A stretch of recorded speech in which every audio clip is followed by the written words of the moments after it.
بسم اللہ الرحمن الرحیم نحمدہ ونصلی علی رسولہ الکریم۔ صفات چل رہی تھیں، جمال القرآن کا 5واں لمحہ چل رہا تھا، اس میں ہم نے صفات متضادہ پڑھ لی تھی جو کہ 10 ہیں۔ اب صفات غیر متضادہ جو ہے وہ پڑھیں گے انشاءاللہ۔ صفات متضادہ پڑھ لی تھی، صفات غیر متضادہ پڑھیں گے جو کہ 7 ہیں۔ تو صفات غیر متضادہ میں سب سے پہلی صفت ہے صفیر۔ صفیر لغت میں سیٹی کو کہتے ہیں، اور اصطلاح میں اس سے مراد یہ ہے کہ ان حروف کو ادا کرتے وقت سیٹی کی سی تیز آواز نکلتی ہے، اور جن حروف میں یہ صفت موجود ہوتی ہے ان حروف کو حروف صفیریہ کہتے ہیں۔ حروف صفیریہ، اور حروف صفیریہ وہ 3 ہیں: صاد، ز، سین۔ صاد، ز، سین، یہ 3 حروف ہیں، ان کو حروف صفیریہ کہتے ہیں کہ ان کے ادا کرتے وقت سیٹی کی سی آواز نکلتی ہے، اور یہ مخرج میں بھی، مخرج کے لحاظ سے بھی ایک ہی ان کا مخرج ہے۔ تو صفات متضادہ میں جو پہلی صفت اور صفات لازمہ میں 11واں نمبر صفت ہے وہ صفیریہ کی ہے۔ پھر اگلی صفت ہے قلقلہ۔ صفات متضادہ میں صفت ہے، غیر متضادہ میں قلقلہ کی صفت ہے۔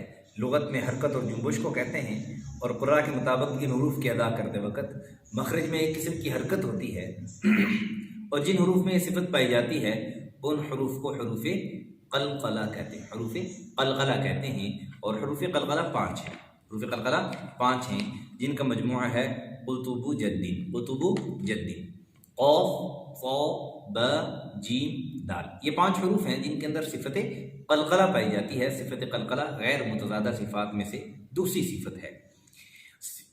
یہ قلقلہ حروف میں ہر حال میں پایا جاتا ہے، خواہ ساکن ہوں یا متحرک ہوں یا مشدد ہوں، لیکن ساکن حرف میں بنسبت متحرک کے قلقلہ زیادہ ہوتا ہے۔ جب ساکن ہوگا حرف تو قلقلہ بنسبت جو متحرک کے ساکن حرف میں قلقلہ زیادہ ہوگا، اور جبکہ شد والا حرف ہو تو اور ساکن ہو بوجہ وقف کے تو اس میں سب سے زیادہ قلقلہ ہوتا ہے۔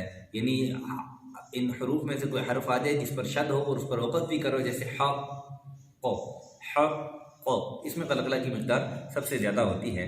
کم درجہ میں تو جو قلقلہ ہوتا ہے اس کو صغرا کہتے ہیں، درمیانہ درجہ کے کبرا کہتے ہیں، اور سب سے زیادہ درجہ جو قلقلہ کا ہوتا ہے اس کو اکبر کہتے ہیں۔ تو جب حرف متحرک ہوں یہ تو اس میں قلقلہ صغرا ہوتا ہے، اور جب حرف ساکن ہو تو قلقلہ کبرا ہوتا ہے، اور جب حرف پر شد ہو اور بوجہ وقف ساکن ہو تو اس میں قلقلہ جو ہوتا ہے وہ قلقلہ کبرا ہوتا ہے۔ پھر صفات غیر متضادہ میں تیسری صفت ہے لین کی۔ لین کہتے ہیں نرمی سے پڑھنے کو، نرمی کو، اور قراء کی اصطلاح میں اس سے مراد یہ ہے کہ ان حروف کی ادا کرتے وقت آواز میں اتنی نرمی ہوتی ہے کہ اگر کوئی مد کرنا چاہے تو مد کر سکے، لیکن مد اس میں کرنا ٹھیک نہیں ہے۔ اور حروف لین 2 ہیں، واو لین اور یا لین۔ واو لین میں واو میں تب لین ہوگی کہ جب واو ساکن اس سے ماقبل فتحہ یعنی زبر ہو، واو ماقبل فتحہ ہو، واو سے پہلے زبر ہو اور واو ساکن ہو، اس کو واو لین کہیں گے۔ یا لین کہتے ہیں یا ساکن اس سے ماقبل زبر ہو، اس کو یا لین کہیں گے۔ پھر چوتھی صفت جو غیر متضادہ صفات ہیں ان میں چوتھی صفت ہے انحراف کی۔ انحراف لغت میں مائل ہونے کو کہتے ہیں، اور اصطلاح قراء میں لام کے ادا کرتے وقت زبان کے کنارے کو اور را کے ادا کرتے وقت زبان کی پشت کو، یعنی زبان کی طرف کچھ حصہ اور کچھ حصہ مخرج کی طرف میلان کرتا ہے۔ یعنی لام اور را جو ادا ہوتے ہیں تو ان کی ادا کرتے وقت مخرج کی طرف میلان ہوتا ہے، تو اس لیے اس صفت کو صفت انحراف کہتے ہیں۔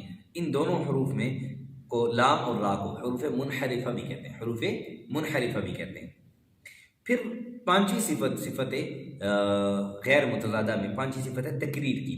تکریر لغت میں بار بار پڑھنے کو کہتے ہیں، اور قراء کی اصطلاح میں را کے ادا کرتے وقت زبان میں گویا ایک حرکت ہوتی ہے، ایک جنبش سی ہوتی ہے، حرکت ہوتی ہے، جس کی وجہ سے را گویا پتہ چلتا ہے کہ بار بار ادا ہو رہا ہے، تو اس صفت کو تکریر کہتے ہیں۔ لیکن ایک بات یاد رکھیے گا کہ اس میں جو تکریر ہے، را کا جو تکرار ہے، بار بار پڑھنا ہے، یہ حقیقی نہیں ہے، مشابہ ہے۔ یعنی را ایسے کر کے نہیں پڑھیں گے، را خیر خیر، ٹھیک ہے۔ را کے اندر جو تقریر ہے یہ صفت حقیقی نہیں مشابہ ہے، یہ صفت را میں ہے جس کو حروف مقررہ کہتے ہیں، حروف مقررہ کہتے ہیں۔ پھر اس کے بعد 16 نمبر صفت ہے تفشی، غیر متضادہ میں 6 نمبر اور صفات لازمہ میں 16 نمبر صفت ہے، وہ ہے تفشی۔ تفشی کہتے ہیں پھیلنے کو، آواز کے پھیلنے کو۔ تو جیم شین یا صفت یہ تفشی جو ہے وہ جیم شین یا جو مخرج ہے اکٹھا مخرج ہے، اس میں جو شین ہے، شین، اس میں جو ہے نا اس کے ادا کرتے وقت منہ میں آواز پھیلتی ہے، شین، تو اس پھیلنے کو تفشی کہتے ہیں، اور یہ صفت صرف شین کے اندر موجود ہوتی ہے، اس لیے شین کو حروف تفشی حرف تفشی کہتے ہیں۔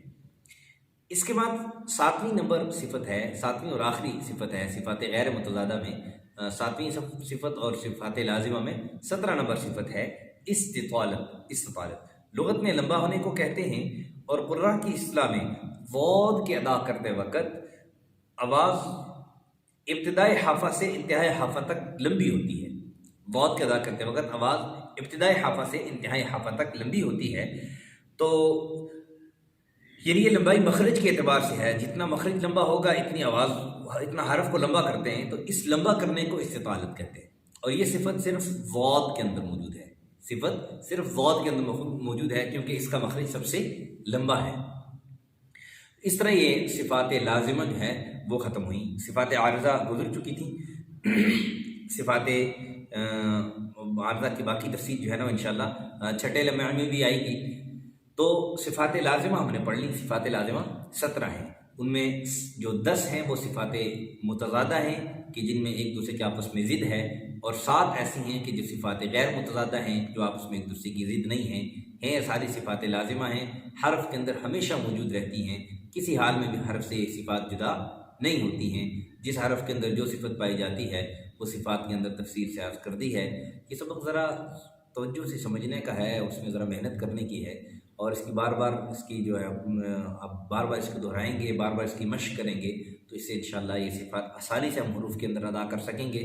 اب اس کے بعد جو ہے انشاءاللہ اگلے سبق میں ہم آپ کو بتائیں گے کہ الف کے اندر کون کون سی صفت ہے، با کے اندر کون کون سی صفت ہے، تا کے اندر کون کون سی صفت ہے، سا کے اندر کون کون سی صفت ہے، یہ انشاءاللہ ہم تفصیل سے آپ سے عرض کریں گے۔ اللہ سمجھ عمل کی توفیق عطا فرمائے، خوب اس کو یاد کریں، اور بلکہ کوشش یہ کریں کہ ہمارا سبق بھیجنے سے پہلے جتنے بھی ہمارے سننے والے ہیں، پڑھنے والے ہیں، وہ اپنے طور پر، چونکہ صفات تو ہم نے پڑھا لی ساری، تو اپنے طور پر سارے حروف کی الف سے لے کر یا تک حروف کی مکمل صفات جو ہے وہ لکھیں، اور پھر مجھے جو ہے نا اس کی تصویر کھینچ کے بھی بھیجیں تاکہ اس کی تصحیح بھی کی جا سکے۔ اس طرح سے آپ کو صفات آسانی سے پکی یاد ہو جائیں گی، انشاءاللہ کبھی نہیں بھولیں گی۔ اللہ ہم سب کا حامی و ناصر ہو، وآخر دعوانا الحمدللہ۔